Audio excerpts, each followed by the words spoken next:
Hey, everybody. So we read a couple sonnets during this lesson and did some literary analysis work with those. And when we did that in class, people kind of struggled with doing that on their own. So it was something that we did together. But if you weren't able to be in class, I wanted you to have that same information. So I'm going to walk you through it in this video.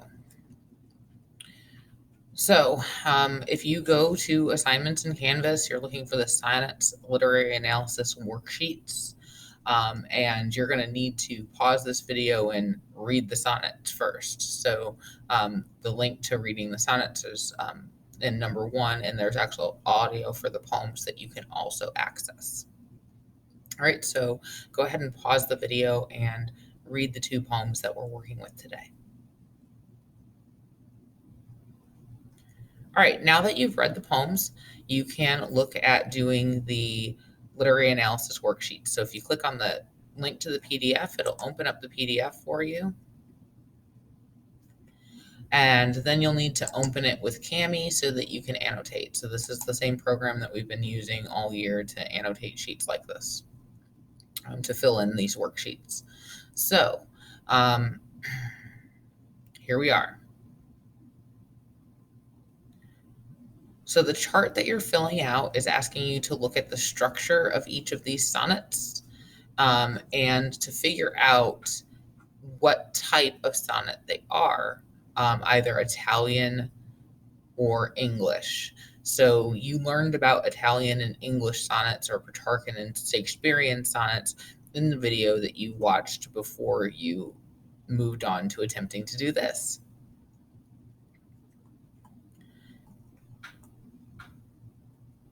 Okay, so the first thing that we need to look at is the structure of my city. So by structure, they want to know how it is divided into stanzas or where the divisions between lines are. So if we go to my city, you can see it has 1, 2, 3, 4, 5, 6, 7, 8 lines, and a stanza with 1, 2, 3, 4, 5, 6 lines. So I am going to write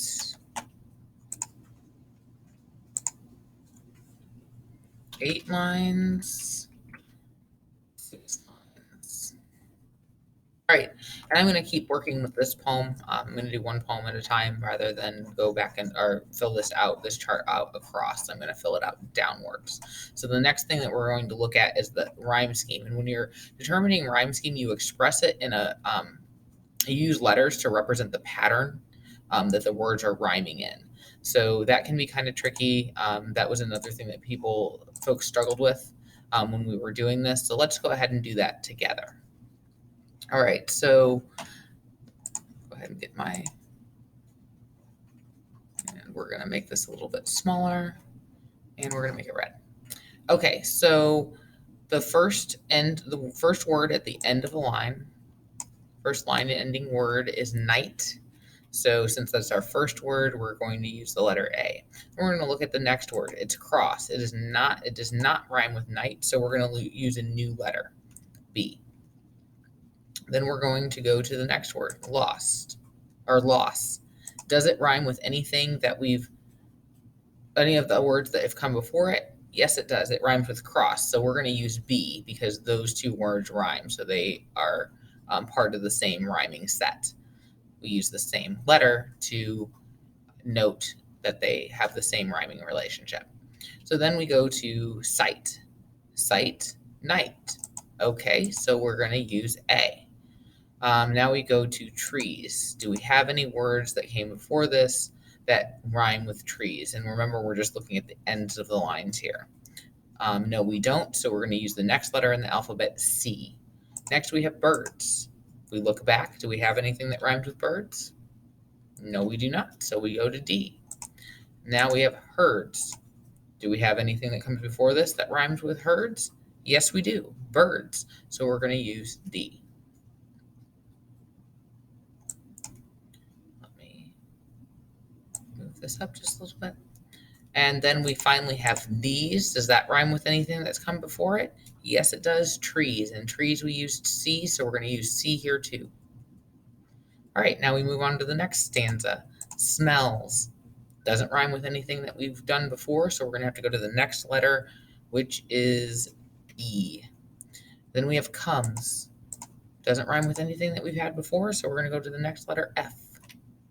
Then we have spells. Spells, smells. Okay, so we're going to use E because that rhymes. And then we have slums. Does slums rhyme with anything that any of the words that have come before it? Yes, it does. It rhymes with comes. And then finally we have, or for the final two lines, we have pity. That doesn't rhyme with anything that's come before it, so we're going to use a new letter, G. And then we have city. Oh, that rhymes with pity, so we're going to use G again. So then that makes the rhyme scheme for this A, B, B, A, C, D, D, C. And we have the stanza break, and it goes E, F, E, F, G, G. All right. The next thing that we need to do is determine meter. So if you remember from the sonnet video, iambic pentameter are 10-syllable lines. There's 5 iambic feet for a total of 10 syllables. So I'm going to need to read through the poem. I'm going to need to verify that each line is 10 syllables. So, when I come down to sleep death's endless night, the threshold of the unknown dark to cross 10. What to me then will be the keenest loss 10. When this bright world blurs on my fading sight 10. Okay, so very clearly we have 10 syllables in the first 4 lines, and it seems to be kind of continuing to follow this pattern. The lines seem to be 10 more in length that way, so we can kind of come to the assumption, without counting all 14 lines, that it is indeed an iambic pentameter. And then finally, we're looking at, does it have a final couplet? Well, a couplet is a pair of lines that rhyme at the end. So if we look at our rhyme scheme, what's at the end? We have GGs. So that tells us that those rhyme. So yes, we do have a final couplet at the end. Our last task is to figure out, is this a Petrarchan sonnet, an Italian sonnet, or is it the other kind, the English sonnet, or otherwise called the Shakespearean sonnet? And to do that, we're actually going to jump to the back, number 6. So number 6 asks you to identify the features that my city has, and it says that it includes features of both types of sonnets. So we're going to circle the characteristics that it has of each one. I'm going to go ahead and move my shapes tool here. Well, one thing I notice is that it has the 8 and 6 lines. We already noted that. Now the rhyme scheme, what do we have going on with the rhyme scheme? Well, the rhyme scheme at the beginning is closest to this, but then at the end, it's closest to this. And then finally, yes, it does have a rhyming couplet. So you can see that it is like both types of sonnets. So when we go up here to answer the question, does the poem follow Petrarchan or Shakespearean form? Oops.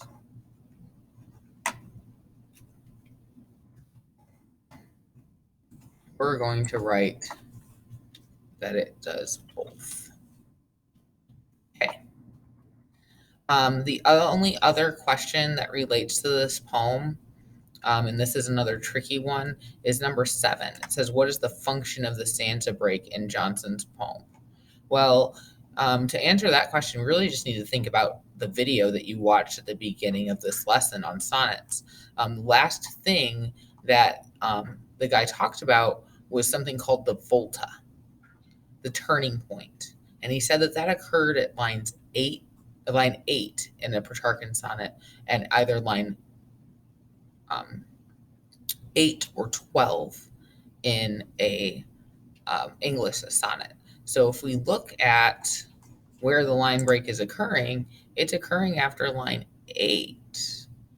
And if you look at the beginning of this, he's talking about all the things he's not going to miss when he dies. And then it turns into him talking about all the what he is going to miss when he dies. So there's this shift in focus.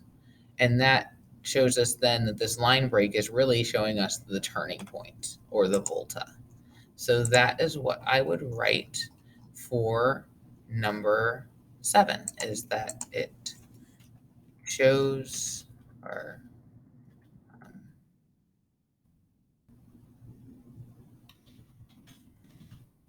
shows the turning point. All right. So that brings us then to If We Must Die. Hopefully you recognize that from when we read it last year. You have seen that poem before, so if you felt like this weird sense of deja vu, that's why. So If We Must Die, we're going to start by looking at actually the rhyme scheme, because the structure, if we look at If We Must Die, you can see that there are no blank lines between stanzas. It does not appear to be broken into stanzas. However, the rhyme pattern or the rhyme scheme creates some divisions between lines. So the first thing we have to do is we have to note that rhyme scheme. So we're going to go through that process again. We have hogs. That's our first thing. So first letter of the alphabet, A. Then we have spot. Different word. So B. Dogs rhymes with hogs. So that's A. Lot. Spot. So B. Then if we look at the next 4 words, we have die, shed, defy, dead. So we have die and defy. That will mark C. And then we have shed and dead. That will mark with D. Now let's look at the next 4. Foe, brave, death blow, grave. So brave and grave, foe and death blow. All right, foe comes first, so it's going to get the next letter of the alphabet, and its rhyming word pair is going to get an E as well. And then we have F for brave, because that's the next letter in the alphabet, and we have F for grave. And then finally we have pack, back, so that's going to be G, G. So in the end, that gives us a rhyme scheme of A, B, C, D, C, D, E, F, G, G.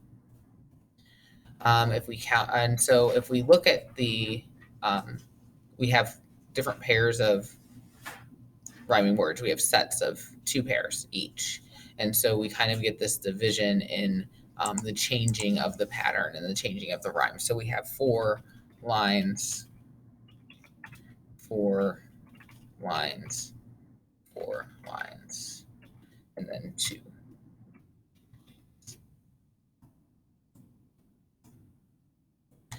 All right, so now we have to need check for iambic pentameter.